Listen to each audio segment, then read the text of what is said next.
That's go, Steve.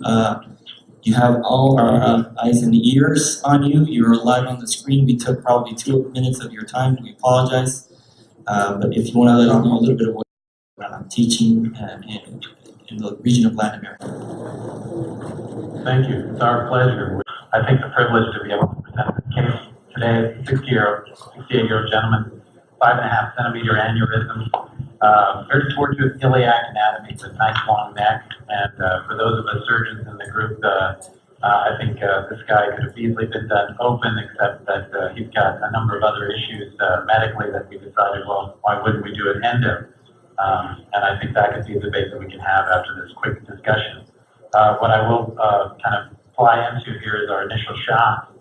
So here's the aortogram. And you can see that he's got a nice long neck. So again, something that we would love to clamp if we have the opportunity. As we go down the sequence here, we've already put in our per closes. So we use 2 on each side in the P-bar technique. And then we advance a stiff wire on the right side, pigtails on the left. And what I'm demonstrating to you here is the orientation of this device. So the device that we use here is our workhorse, is the endologic ovation platform. And what I'm trying to show you here at the top are the markers that orient where exactly the contralateral limb is. And that's the dot. Okay, so as I play that for you again, I want you to notice, where the dot is here on the left side. So you can see it on the right, and that would be an anatomic orientation. And as we rotate the device, you see the dot go to the left. Typically, we'll have that ballerina conformation in about 95% of our patients. So as we advance, I've got the main body delivery system situated at the level of the renal. And right at the level of the left renal artery, you can see those bars or those markers. And for this device, the fabric starts just below those markers. So that's where you can kind of strategize how aggressive you want to be with placing those markers. With the ovation device, our center tends to be very aggressive with putting those markers as high as possible, because a large suprarenal fixation stent has these barbs that, like an anchor in the sea, may move about 1 or 2 millimeters. So we tend to cheat it up just a little bit to make sure that we don't slip with the device. As I move forward here in the imaging, you'll see here that the next step, once we've locked the table and make sure there's not going to be any movement, then we'll go ahead and start to unsheath the device as well to expose the mid-crown and the full crown. So this is going to be a staged deployment where the smaller, shorter crown gets deployed first, and then the larger crown gets deployed second. So again, we're kind of situating things. You don't see our markers here, but basically we're right at the midpoint of the renal artery here, where we deploy that mid-crown, and we're happy with that position. Even after this, you can still move the device down if you think you're too high. I would never recommend moving too much further up, because that can be a little bit treacherous in this device. So you'd rather, in this stage, be a little bit high and move it down rather than be too low and try to muscle it up and potentially injure the aorta. As we move on to the next stage, it's going to be the full crown deployment. Let me ask you a quick question. I honestly have done a few of these cases, far from the experience you have. But is your learning curve now telling you that when you have these AAAs that have huge long necks that are normal in size, let's say a 4 or 5 centimeter neck that is 2 centimeters, do you then bring that graft fairly downwards to where the O will be kind of at the beginning of the AAA segment, or do you still leave it right at the renals? Because that's certainly been a big deal. I still put that thing right at the renal. Right at the renal. We know for a fact that with this particular polymer, that's the difference with this device. That the polymer actually acts as an insulation mechanism. So wherever I put that ring, I know that we're not going to see progressive enlargement of the neck, which is one of the problems that we see in all the self-expanding stent graft devices, where even up to 10 years, when you oversize 20% per device, at 10 years, 100% of those aortic necks are going to grow to the size of that oversizing, and you may see complications from that. So I try to optimize the position of that ring so that we've preserved and insulated the entire length of the neck from there beyond. So I think this was the suprarenal stent here, and you can see those barbs. So that's the anchor. Again, aggressively high.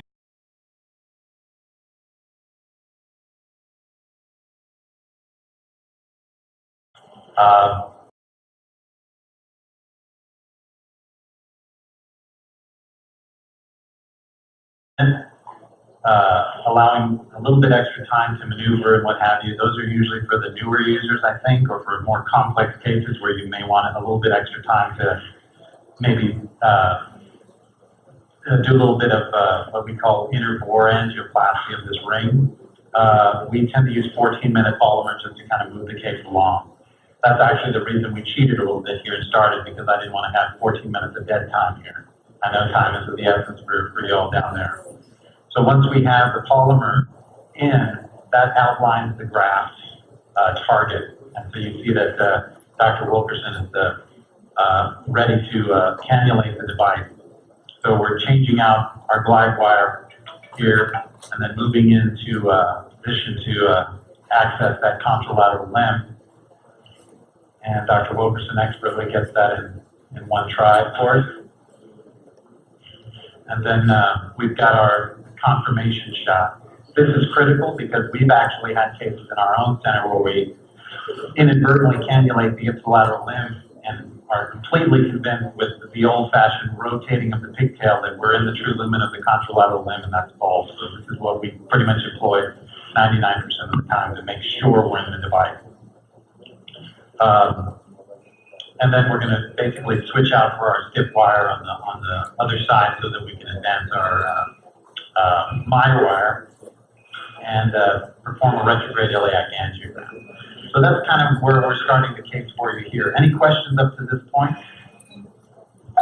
So I want to open it up to the audience, guys. If anybody has any questions, you want to shoot it out in Spanish. Si alguien tiene preguntas, las pueden hacer en español. Y aquí le ayudo yo al doctor que le escuche en inglés. Por favor, no tengan pena, de verdad que estamos todos aprendiendo. Yo no tengo mucha experiencia en esta prótesis, por eso tengo muchas preguntas en relación a este procedimiento. Y andamos bien de tiempo, tenemos todavía 18 minutos de transmisión, así que estamos muy tranquilos. So, that's a pretty dilated iliac, huh? From what I can see here. Is the idea to have a bell bottom kind of thing, like a big elephant bell bottom thing into the iliac, or are you considering something different? No, I think that's probably the standard. If it got to be out of hand, we'd start to include maybe the hypo that we've been talking about, perhaps another device like the IVD or the iliac branch endoprosthesis from Gore to fill that out, but this should feel nicely. So what is going to be the diameter of your iliac extension on that side? Yep, that's good. So we've got a 22 by 120 picked out, but we don't make any final confirmations until we actually get the measurements with the pigtail. As you know, there is tricks with the center line that you can do with the CAT scans or what have you, and it gives you a really good get. But essentially, we want to make sure that here we've counted our steps, and so we're going to pick a 22 by 140, which is a little bit longer than what we'd anticipated from our CAT scan. So, Steve, one thing that I think about when you're showing us this graph, and again, because of your experience, it'd be great to know your thoughts are. Do you think this is a complete no-no in a ruptured setting because you have to wait all this time for this to be infused? Do you consider that this is a graft that would never be suitable for a ruptured AAA? I do not consider this the ideal device for a rupture, simply because you do have to wait for the polymer to set. And we know from some of the papers from Manny Native that if you have to go in and put in an aortic occlusion balloon and have other factors that may precipitate abdominal compartment syndrome, that's going to diminish your quality of outcome.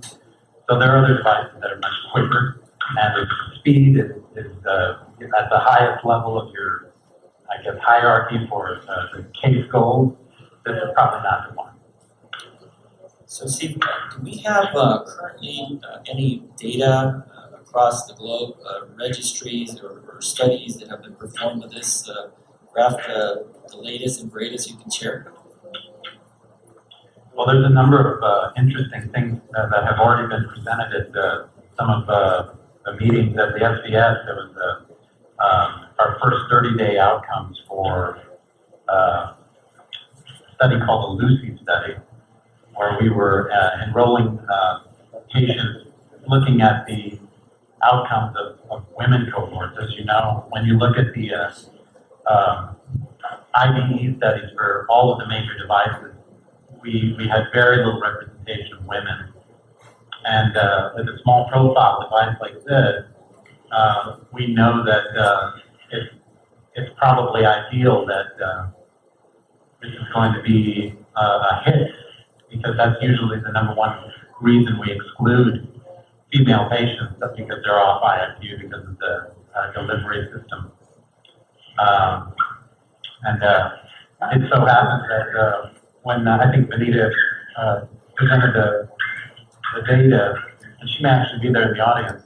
She actually is, I think. One of the lowest major adverse events in a study of its time.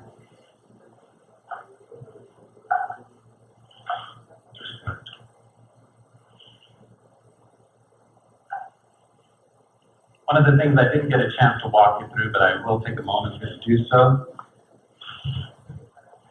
We mentioned a lot about polymer, and so when it's kind of unusual to see this because we're usually, ripping the cable or deploying a trigger wire.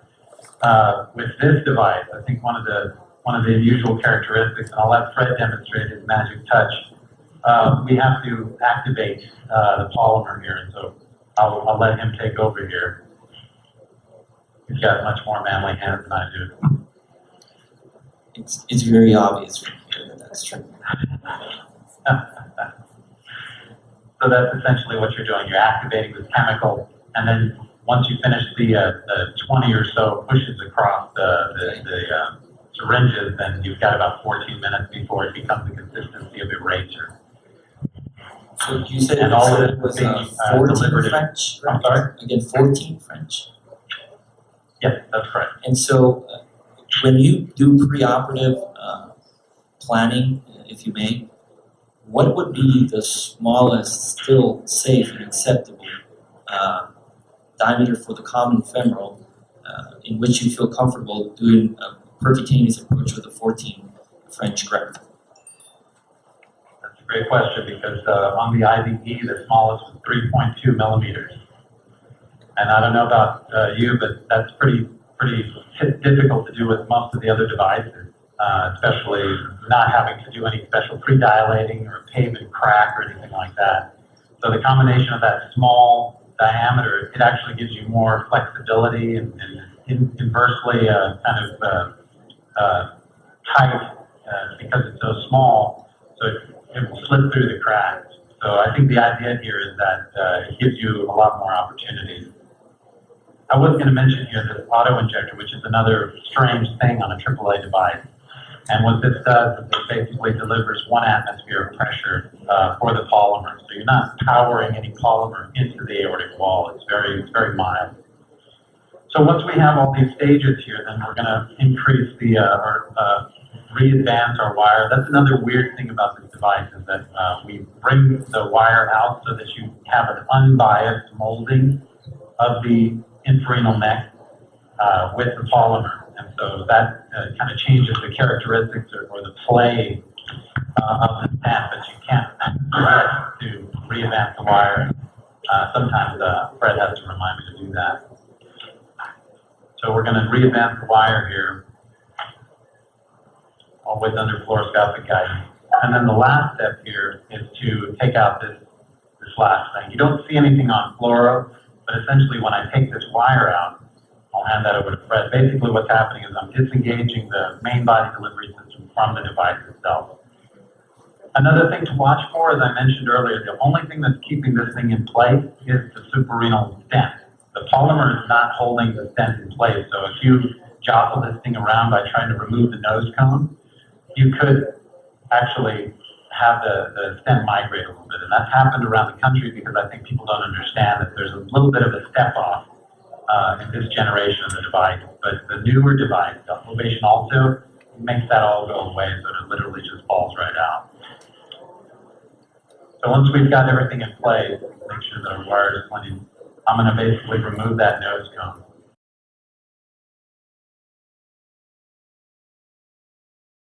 I'm going to have to go and take all that out. Steve, another question is, since you're doing all this work, is that patient under conscious sedation or is this under general anesthesia?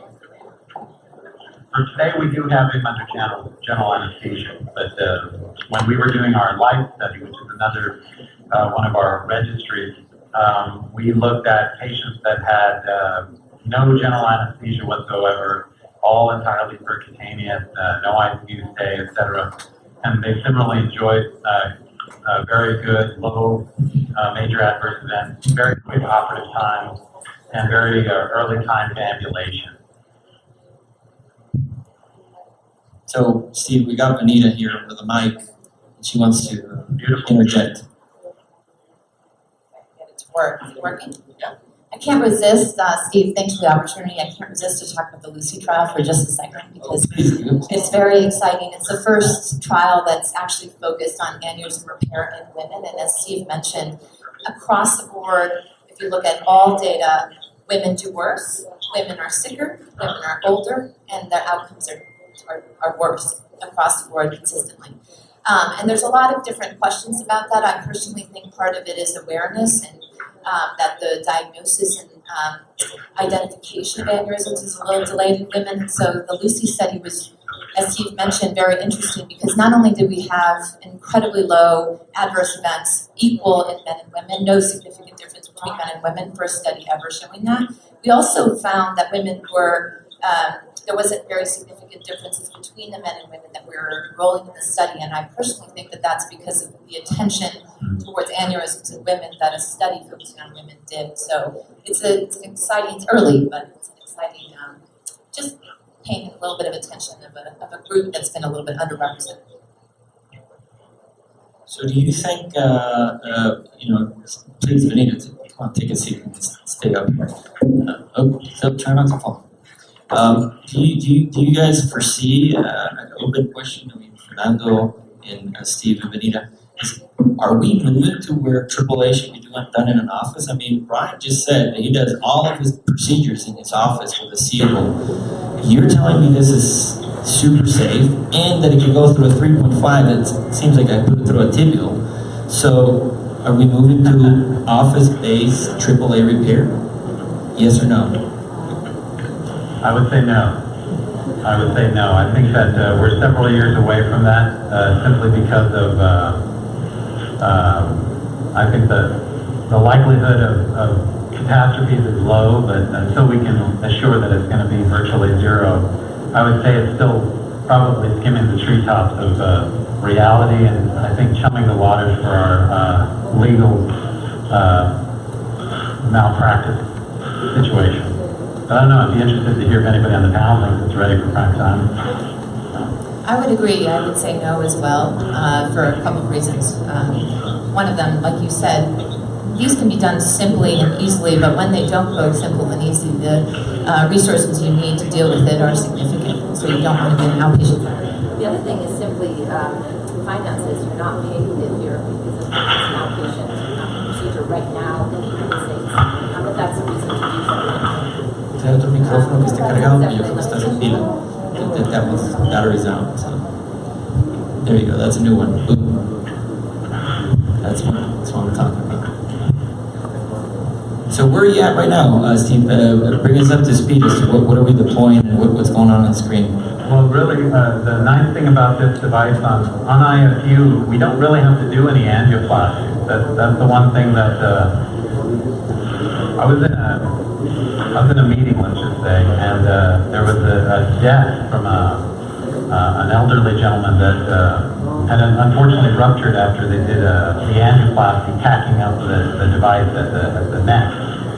You don't have to do any of that in this device, so I think that there's a gentler way to do that. So the only thing that we have left to do now is you pay for it on the front end while waiting for the polymer, but on the back end, you deploy the limbs, and if everything looks good, as it will, and I think the majority of cases, you do not have to angioplasty this device anywhere, including the limb interface.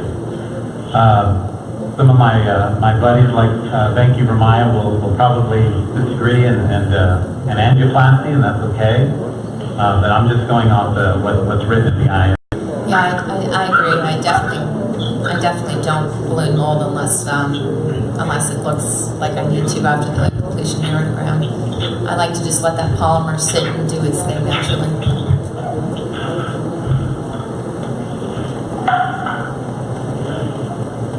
So we're really ready to do our completion shot.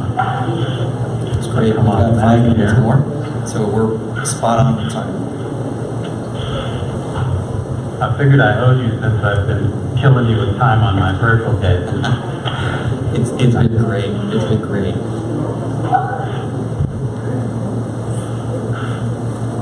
One thing about AAA, for those of you in the audience that don't do AAA, the beauty of AAA is that you do all the kind of cerebral stuff sitting down looking at CAT scans, and everything is kind of the way that you line it up, and you just come in and you do the case. Whereas with peripheral, I think it's a whole other level, because every step of the way there's a constant, to use a kind of a football term, there's a constant audible or a constant change in your play at the time of execution, and it's in many ways more challenging. So we're going to take our shot here. Dr. Marquez is our anesthesiologist today, and he's going to give us a breath hold. And there we go.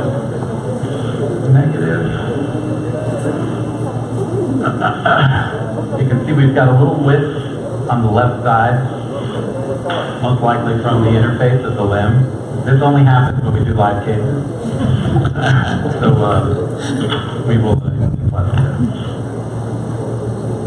we're going to need a 12 lens, please. We'll just take 2 of them. Esto es lo que está viendo el doctor. Él cree que entre la rama y la prótesis, este poquitito que está aquí, entonces dice que rarísimo que pasa, pero el día que hace un caso en vivo le pasa. Dijo además que él normalmente no balonea las prótesis tan agresivamente como las demás otras compañías comerciales, casi que le dicen a uno que lo haga, pero él lo va a hacer en este momento. So you're going to go ahead and balloon that? Yeah, I'm going to balloon it and then we'll be done. Alright, so I'm going to ask the audience if there's any other questions, alguna otra pregunta, algún comentario que alguien quiera hacer.